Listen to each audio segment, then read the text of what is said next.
Hello friends, இந்த second வீடியோவில் நான் உங்களுக்கு பேசிக் HTML டேக் சொல்லிக் கொடுக்க போகிறேன். அதுக்கு முன்னாடி நான் உங்களுக்கு ஒரு ஷார்ட்கட் சொல்லிக் கொடுக்கணும். இப்போ இந்த கோடில் கவனிச்சிங்கன்னா HTML, ஹெட், டைட்டில், இந்த பாடி டேக், அப்புறம் இந்த HTML டேக் இதெல்லாம் எப்போவுமே காமனாக தான் இருக்கும். இதுக்குள்ளே இருக்கிறது வேறையாக மாறலாம், பாடிக்குள்ளே இருக்கிறது வேறையாக மாறலாம். ஆனால் இது எல்லாமே எப்போவுமே காமனாக தான் இருக்கும். எப்போவுமே நம்ம இது யூஸ் பண்ணிகிட்டே இருக்கணும். இந்த மாதிரி ஒரு யூனிட்டை பாய்லர் பிளேட்னு சொல்லுவோம். பாய்லர் பிளேட்னா unit which can be reused again. ஒரு பொருளை திரும்ப யூஸ் பண்ண முடிஞ்சா அது பாய்லர் பிளேட் அப்படின்னு சொல்லுவோம். பாய்லர் பிளேட் அப்படின்னு சொல்லுவோம்.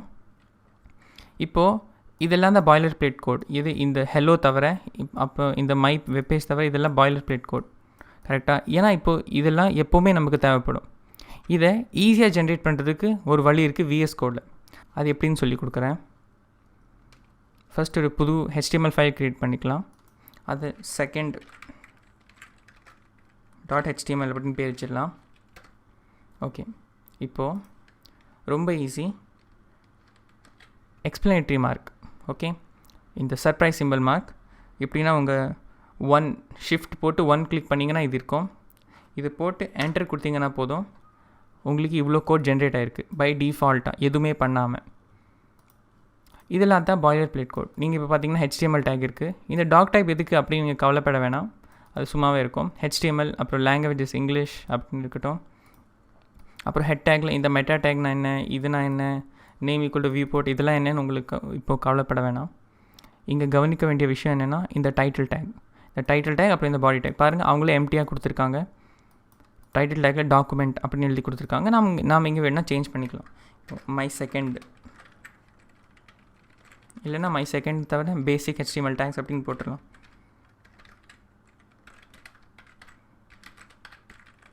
பேசிக் HTML டேக்ஸ் அப்படின்னு போட்டுட்டேன். ஓகே, இப்போது உங்களுக்கு தெரிஞ்ச கொஞ்சம் டேக்ஸ் இருக்குது. ஃபார் எக்ஸாம்பிள் HTML டேக், அதுதான் மெயின் டேக். ஹெட் டேக் இருக்குது, டைட்டில் டேக் இருக்குது, அப்புறம் பாடி டேக் இருக்குது. ஜஸ்ட் இப்போ நீங்கள் மெட்டா டேக்னு பார்த்துருக்கீங்க. ஓகே, மெட்டா டேக் இப்போ என்னென்னு இப்போ வேணால் அது அட்வான்ஸ் கான்செப்ட். இப்போ ஃபர்ஸ்ட் இருக்கிறதுலே ஒரு பேசிக்கான டேக் என்னென்னா ஒரு ஹெட்டிங் டேக். ஓகே, இப்போ நான் இதில் ஹெலோன்னு எழுதிட்டு நான் இதை அப்படியே ரன் பண்ண போகிறேன். எப்படி இதை எக்ஸிக்யூட் பண்ண உங்களுக்கு தெரியும். ரைட் கிளிக் பண்ணிவிட்டு ஓப்பன் வித் லைவ் சர்வர். இது பழைய பேஜ். இது பேசிக் HTML டேக்ஸ் அப்படின்னு பேர் வந்திருக்கு. இதில் ஹெலோ அப்படின்னு மட்டும் பிரிண்ட் ஆகிருக்கு. ஓகே, இப்போது நீங்கள் வெப்சைட்டில் பார்த்துருந்தீங்கன்னா டெக்ஸ்ட் எல்லாம் ஃபாண்ட் பெருசாக இருக்கும். ஓகே, நம்ம அதை ஹெட்டிங் டேக்னு சொல்லுவோம். எப்போவுமே நீங்கள் ஹெட்டிங் எழுதுறீங்கன்னா பெரிய ஃபாண்ட்டில் தான் வைப்பீங்க. கரெக்டாக? அப்போது நம்ம அதை ஹெட்டிங் டேக் அப்படின்னு சொல்லுவோம். அந்த ஹெட்டிங் டேக் எப்படின்னா H1. ஏன் ஹெச்ன்னு சொல்ல மாட்டோன்னு நான் சொல்கிறேன். இப்போதைக்கு H1ல் நான் ஹெலோன்னு எழுதுகிறேன். அவுட்புட் பாருங்கள், ஹெலோ போல்டில் இவ்வளோ பெருசாக ஹெட்டிங் மாதிரி வந்திருக்கு. ஓகே, இப்போது அதே மாதிரி நான் இங்கே H2 எழுத போகிறேன். H1க்கு பதிலாக H2னா ஒரு சைஸ் கம்மி, H1 விட ஒரு சைஸ் கம்மி. இது பாருங்கள், ஹெலோ அதை விட ஒரு சைஸ் கம்மியாக வந்திருக்கு. இப்போ நான் அதே மாதிரி எவ்வளோ எழுதலாம் அப்படின்னா 6 வரைக்கும் எழுதலாம். அதுக்கு மேலே எழுத முடியாது. H1, H2, H3, H6 வரைக்கும். Okay, fine. H6 உங்களுக்கே புரிஞ்சிருக்கும் H6 வரைக்கும் என்னென்னு. ஓகே, இப்போ H4 வரைக்கும் பண்ணியிருக்கேன். பாருங்கள், சைஸ் டிக்ரீஸ் ஆகிட்டே போதான். H5, H6 இதை விட இன்னும் கொஞ்சம் சின்னதாக இருக்கும். H6 வரைக்கும் தான் பண்ண முடியும். இதுதான் ஒரு பேசிக்கான ஹெட்டிங் டேக். ஓகேயா? இப்போ அடுத்த டேக்குள்ளே போகலாம். Paragraph take. இது ஹெட்டிங் டேக் ஃபைன். இப்போ நான் ஒரு பேராகிராஃபாக எழுதுறேன்னா அதுக்கு நம்ம பேராகிராஃப் டேக் அப்படின்னு யூஸ் பண்ணுவோம். நீங்கள் கேட்கலாம், நான் ஹெட்டிங் டேக்குள்ளேயே பேராகிராஃப் எழுதலாமே, அப்படி பிரச்சனை இல்லையே அப்படின்னு கேட்கலாம். கரெக்டு தான், ஹெட்டிங் டேக்குள்ளேயே நீங்கள் பேராகிராஃப் எழுதலாம், நோ ப்ராப்ளம். அதுக்குன்னு பேராகிராஃப் டேக் கூட இருக்குது. இப்போ நான் இது பேராகிராஃப் டேக் அப்படின்னா P டேக். ரொம்ப ஈஸி. பேராகிராஃப்னா P. விஷுவல் ஸ்டுடியோ கோட்ஸில் நான் P ஓப்பன் பண்ணி க்ளோஸ் பண்ணினா தானால் அதுவே க்ளோஸ் ஆகிக்குது. கரெக்டாக?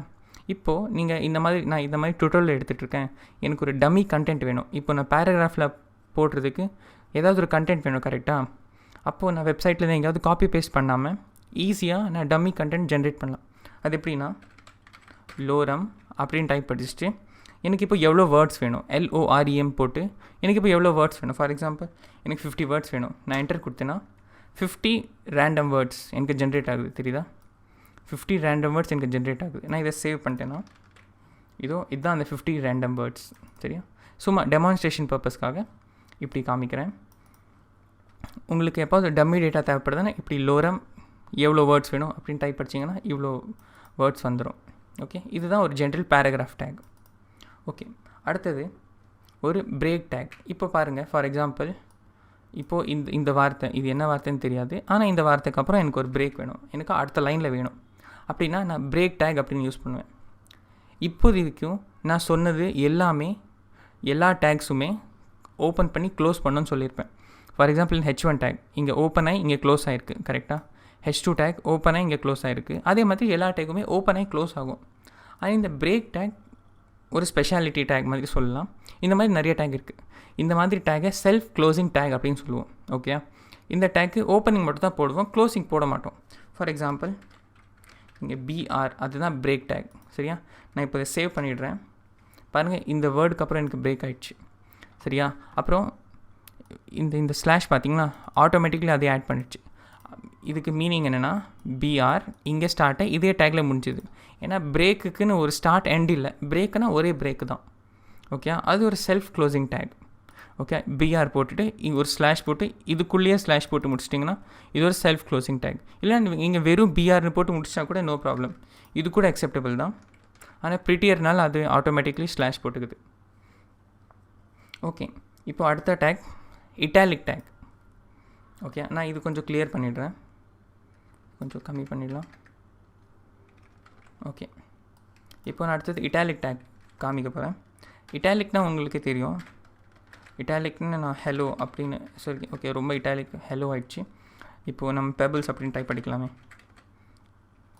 நான் பெபிள்ஸ் இட்டாலிக் டேக்னா ஐ ஓப்பன் பண்ணி ஐ க்ளோஸ் பண்ணியிருக்கேன், அவ்வளோதான். ரொம்ப ஈஸி. ஐ ஓப்பன் பண்ணி ஐ க்ளோஸ் பண்ணியிருக்கேன். இட்டாலிக் டேக் பெபிள்ஸ் இட்டாலிக்ஸில் வந்திருக்கு. இப்போது ஃபார் எக்ஸாம்பிள் உங்களுக்கு 2 டேக் மிக்ஸ் பண்ணணும். எப்படின்னா இப்போ உங்களுக்கு பெபிள்ஸ் ஒரு H1 டேக்காக வேணும், ப்ளஸ் பெபிள்ஸ் இட்டாலிக்கில் கூட இருக்கணும். அப்படின்னா ரொம்ப ஈஸி. நீங்கள் ஃபஸ்ட் H1 ஆட் பண்ணிவிட்டு நீங்கள் இங்கே H1 போட்டு அப்புறம் இங்கே H1 க்ளோஸ் பண்ணிக்கலாம். இங்கே H1 ஸ்டார்ட் பண்ணிவிட்டு இங்கே H1 க்ளோஸ் பண்ணிக்கலாம். இப்போ என்ன ஆகுனா பெபிள்ஸ் H1 டேக்லேயும் இருக்கும், ஒரு ஹெட்டிங் டேக்காகவும் இருக்கும், ப்ளஸ் ஒரு இட்டாலிக் டேக்காக இருக்கும். நீங்கள் இட்டாலிக்கை ஃபஸ்ட் போட்டு அப்புறம் H1 போட்டால் கூட நோ ப்ராப்ளம், ரெண்டுமே வேலை செய்யும்.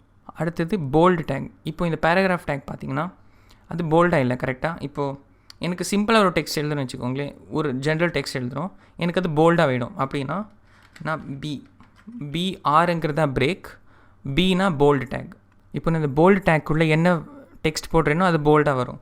ஃபார் எக்ஸாம்பிள் நான் HTML அப்படின்னு போடுறேனே, HTML. Okay, HTML take open close ஆகிருக்கு. ஓகே, வேறு ஏதாவது வார்த்தை. ஓகே, HTML வந்துருச்சு. ஓகே, HTML பார்த்திங்கன்னா போல்டில் வந்திருக்கு. இப்போது ஃபார் எக்ஸாம்பிள் எனக்கு நிறைய மிக்சர் பண்ணும். இப்போ எனக்கு போல்டாக வேணும், இட்டாலிக்காக வேணும் அப்படின்னா நீங்கள் இட்டாலிக் வெள்ளைக்குள்ளே எழுதலாம், உள்ளக்குள்ளே எழுதலாம், நோ ப்ராப்ளம். நான் வெளில எழுதுகிறேன் எக்ஸாம்பிளுக்கு, நீங்கள் உள்ளே எழுதி எப்படி வருது அப்படின்னு ட்ரை பண்ணுங்கள். இட்டாலிக் போட்டு அதுக்குள்ளே நான் ஒரு HTML டேக் போட்டிருக்கேன் அப்படின்னா HTML இட்டாலிக்ஸில் வந்திருக்கு எனக்கு. ஓகே, இப்போது நான் இதுக்குள்ளேயே இப்போது எனக்கு B டேக் வேணாமே, எனக்கு இப்போ H3ல் எனக்கு HTML பார்க்கணும் அப்படின்னா H3 போட்டுடுறேன். சேவ் பண்ணால் எனக்கு H3ல் HTML தெரியுது. நாம் இப்போது அடுத்த டேக் பற்றி பார்க்கலாம். அடுத்த டேக் அண்டர்லைன்டு டேக். இப்போ அண்டர்லைன் டேக் என்னென்னா பேர்லேயே இருக்குது அண்டர்லைன்டு. ஏதாவது கண்டென்ட்டை ஏதாவது ஒரு டெக்ஸ்ட்டை அண்டர்லைன் பண்ணும். அது எப்படி ஆட் பண்ணோன்னா ஃபார் எக்ஸாம்பிள் இப்போ இந்த டாபிக் 1 நான் ஓகே, அதுக்கு முன்னாடி இதில் என்ன பண்ணியிருக்கேன்னு சொல்கிறேன். ரொம்ப ஈஸி. இதில் ஒரு டாபிக் 1 அப்படின்னு H1ல் ஓப்பன் பண்ணியிருக்கேன், சப் டாபிக் 1 அப்படின்னு H2ல் போட்டிருக்கேன். அடுத்தது ஒரு பேராகிராஃப் கொடுத்துருக்கேன். ஓகே, இங்கே டாபிக் 1 அப்படின்னு வந்திருக்கு, சப் டாபிக் 1 H2ல் இருக்குது, அப்புறம் இங்கே ஒரு பேராகிராஃப் எழுதியிருக்கேன். ஓகே, அடுத்தது H2 சப் டாபிக் 2 அப்படின்னு கொடுத்துருக்கேன், சப் டாபிக் 2 வந்திருக்கு. இந்த ஸ்பேஸ்னால் இங்கே எதுவுமே ஆகாது. இங்கே நீங்கள் எவ்வளோ ஸ்பேஸ் கொடுத்தாலும் இங்கே எதுவுமே ஆகாது, அது அப்படியே தான் இருக்கும். ஓகே, இப்போது அடுத்தது இங்கே சப் டாபிக் 2ன்னு கொடுத்துருக்கேன், அப்புறம் இங்கே நான் டெக்ஸ்ட் கொடுத்துருக்கேன். இப்போது ஃபார் எக்ஸாம்பிள் உங்களுக்கு இங்கே ஸ்பேஸ் வேணும், எனக்கு சப் டாபிக் 1க்கும் சப் டாபிக் 2க்கும் இங்கே 4 ஸ்பேஸ் வேணும் அப்படின்னா நீங்கள் பிரேக் டேக்கை யூஸ் பண்ணணும். பிரேக் டேக் என்ன பண்ணணும்னா ஒரு லைன் விடும் கரெக்டாக. நீங்கள் எவ்வளோ பிரேக் டேக் யூஸ் பண்ணுறீங்களோ அவ்வளோ லைன் விடும். நான் இதை சேவ் பண்ணுறேன், தெரியுதா? இந்த பிரேக் டேக் அதுவே ஸ்பேஸ் விடுதீங்க. ஓகே, அடுத்தது ஃபார் எக்ஸாம்பிள் இப்போ எனக்கு இந்த டாபிக் 1 அண்டர்லைன்டாக இருக்கணும் அப்படின்னா நீங்கள் U டேக் யூஸ் பண்ணலாம். U டேக் எப்படின்னா இப்படி U அண்டர்லைன் டேக்னா யூ டேக், அவ்வளோதான். யூ இங்கே ஓப்பன் பண்ணி நான் ஸ்டார்ட் பண்ணுறேன். சேவ் பண்ணிவிட்டேன்னா டாபிக் 1 அதே அண்டர்லைன் ஆகிக்கும். இந்த பிஜி அதெல்லாம் அதுவே ஆட்டோமேட்டிக்கலி எடுத்துக்கும். ஓகே, இப்போது எனக்கு ஒரு கண்டிஷன் இருக்குது. எப்படின்னா எனக்கு டாபிக் அப்படிங்கிற வார்த்தை மட்டும் அண்டர்லைன் ஆகணும், ஆனால் 1 அது எனக்கு அண்டர்லைன் ஆகக்கூடாது. அப்படின்னா நான் கோடில் என்ன சேஞ்சஸ் பண்ணணும்? அப்படின்னா நான் கண்டிப்பாக யூ டேகை உள்ளே தான் எடுத்து வரணும். ஏன்னா எல்லாமே H1. ஓகே, இது எல்லாமே H1, ஆனால் இங்கேருந்து இங்கே வரைக்கும் மட்டும் எனக்கு யூ டேக்கில் வேணும். அப்போ நான் யூ டேக் எடுத்துகிட்டு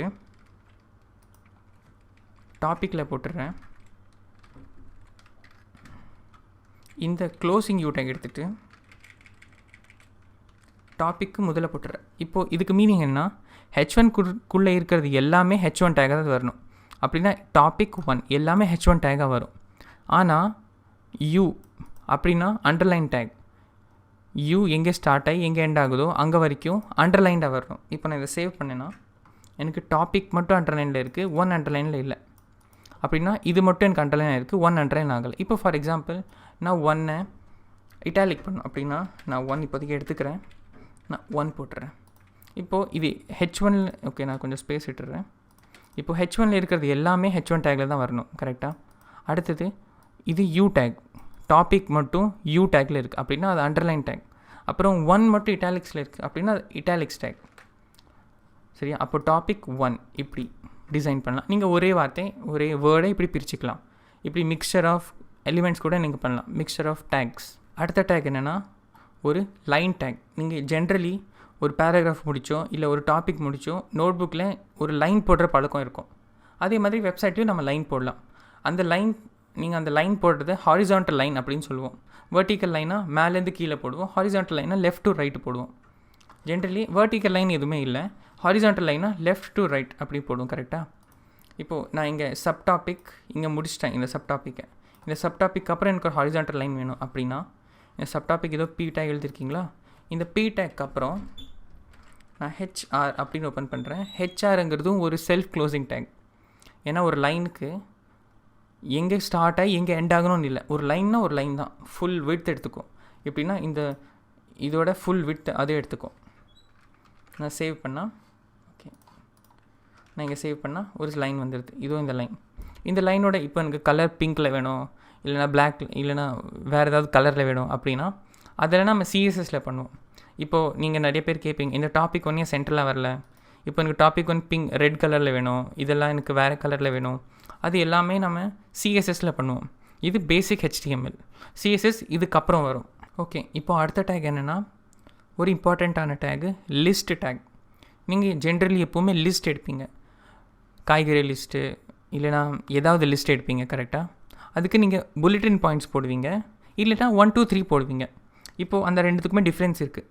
ஒரு புல்லட்டின் பாயிண்ட்ஸ் அப்படின்னா அது அன்ஆர்டர்ட் லிஸ்ட், சரியா? ஒரு நம்பர் எழுதுறீங்க இல்லைனா ABCDன்னு எழுதுறீங்க அப்படின்னா ஆர்டர்ட் லிஸ்ட்.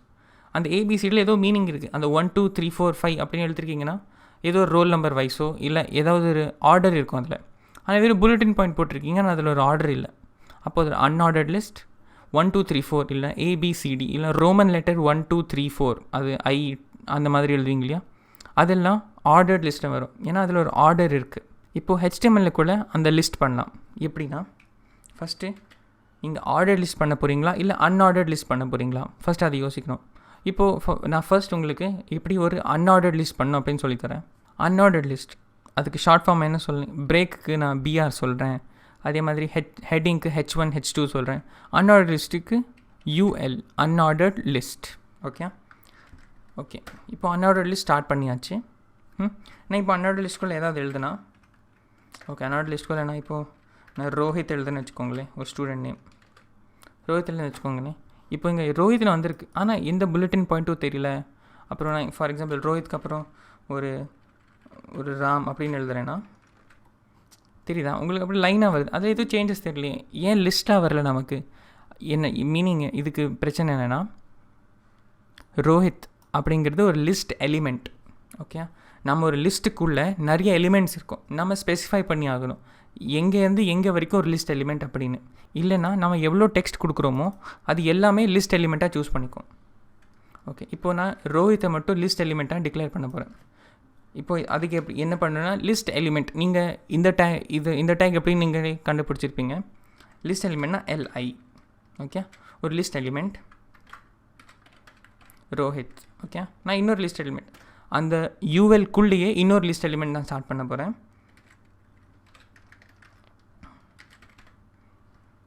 அதுக்கு நான் ராம் அப்படின்னு பேர் கொடுக்குறேன்.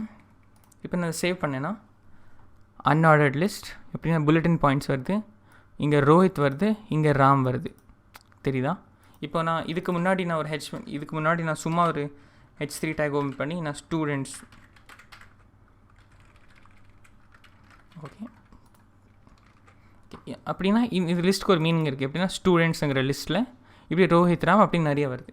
ஓகே, இப்போது இதோட அன்ஆர்டர்ட் லிஸ்ட் நான் பண்ணியாச்சு. இப்போது ஒரு ஆர்டர்ட் லிஸ்ட் எப்படி பண்ணணும் நான் எப்படின்னு சொல்கிறேன். அடுத்தது புதுசாக நான் இங்கே இன்னொரு H3 ஸ்டார்ட் பண்ணிவிட்டு நான் இது டிஃப்ரெண்ட் ஸ்டூடெண்ட்ஸ் அப்படின்னு போடுறேன். இல்லைனா இன்னும் ஆல்சோ ஸ்டூடெண்ட்ஸ் அப்படின்னு போட்டுடலாம். Also students.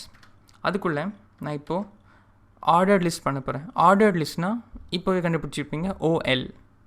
O for ordered, L for list. Okay, order list open பண்ணி ஸ்டார்ட் பண்ணிவிட்டேன்.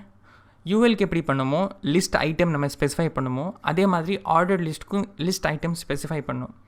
ஃபார் எக்ஸாம்பிள் நான் இங்கே லிஸ்ட் ஐட்டமில் ஃபர்ஸ்ட் ஒன் லிஸ்ட் ஐட்டம் நம்ம இப்போது என்ன வைக்கலன்னா குவிட்டி. சரியா? இது ஃபர்ஸ்ட் 5 letters ஆஃப் கீ, அப்புறம் ABCDE இது ஃபர்ஸ்ட் 5 letters ஆஃப் ஆல்ஃபபெட்ஸ். நான் சேவ் பண்ணிவிட்டேன். இங்கே ஆல்சோ ஸ்டூடெண்ட்ஸில் இங்கே 1 2 3 அப்படி வந்திருக்கு. நம்ம இதுக்கப்புறம் எவ்வளோ எலிமெண்ட் போடுவோமோ அதுவே தானாக நம்பரிங் பண்ணிக்கும் நம்ம எவ்வளோ எலிமெண்ட் போட்டாலும். ஓகே, இப்போ எப்படின்னா நம்ம லிஸ்ட்டை கூட மிக்ஸ் பண்ணலாம்.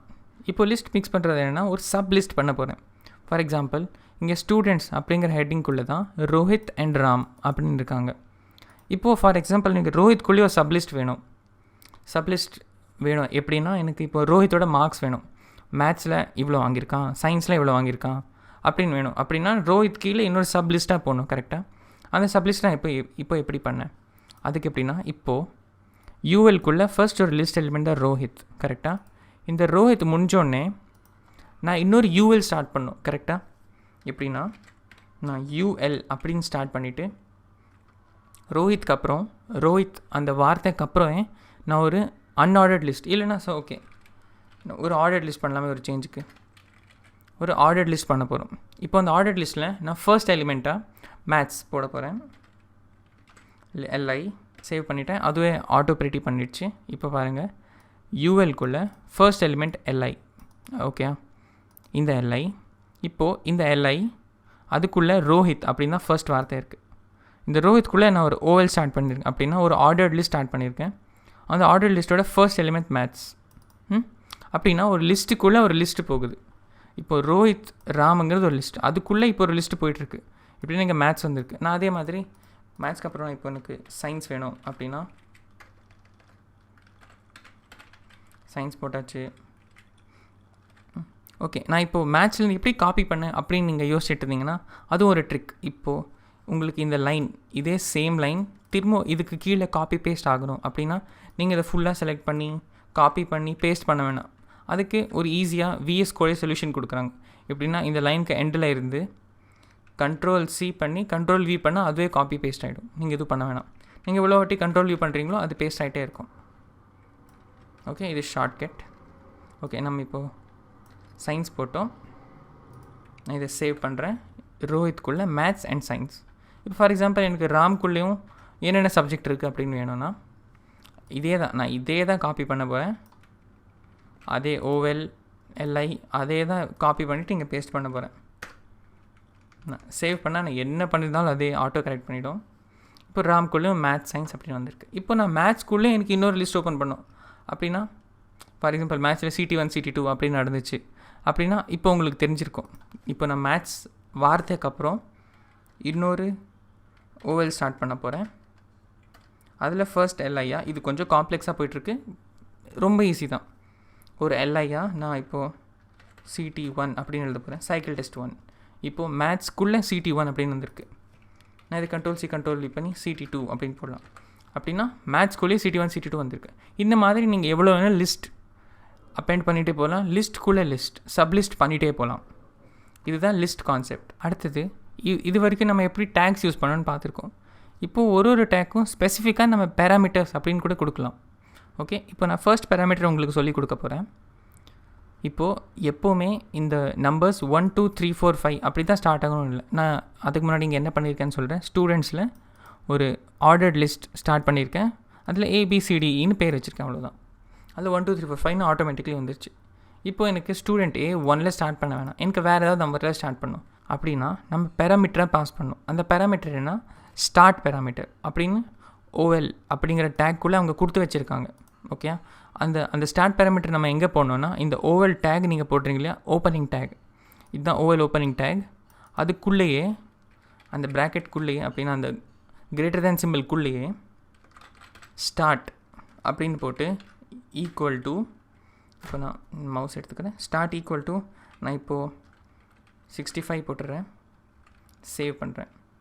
இப்போ பாருங்கள், நான் ஸ்டார்ட் ஈக்குவல் டு 65 போட்டிருக்கேன்.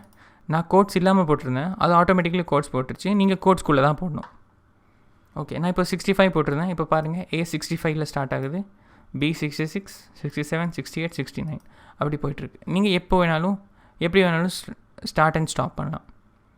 அதே மாதிரி ஸ்டார்ட்டுக்கு பதிலாக நீங்கள் டைப் அப்படின்னு கூட இருக்குது. டைப் அப்படின்னு பண்ணிங்கன்னா டைப்பில் நான் இப்போது ஓகே இதே ஆட்டோமேட்டிக்காக அதே சஜஷன் காட்டுது பாருங்கள். டைப்புக்குள்ளே 1னா 1 2 3 4 5 அப்படின்னு வரும். A அப்படின்னா ABCDEன்னு வரும். நான் இதை சேவ் பண்ணுறேன் பாருங்களேன்.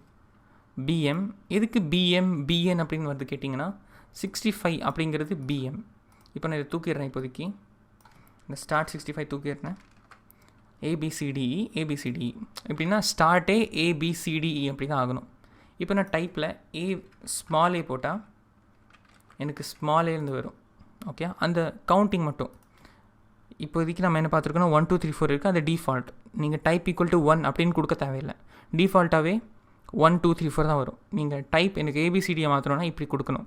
டைப் ஈக்குவல் டு A, அப்புறம் கேபிட்டல் A கொடுக்கலாம், கேபிட்டல் I அப்படின்னு கொடுத்தீங்கன்னா ரோமன் நம்பர்ஸ் வரும். 1 2 3 4 இந்த ரோமன் நம்பர்ஸ். அப்புறம் ஸ்மால் I கொடுத்தீங்கன்னா ஸ்மால் ரோமன் நம்பர்ஸ் வரும். ஸ்மால் ரோமன்ஸ் அதே தான், 1 2 3 4 5 அதே தான். இந்த வீடியோக்கு அவ்வளோதான். நம்ம நெக்ஸ்ட் வீடியோவில் மீட் பண்ணலாம்.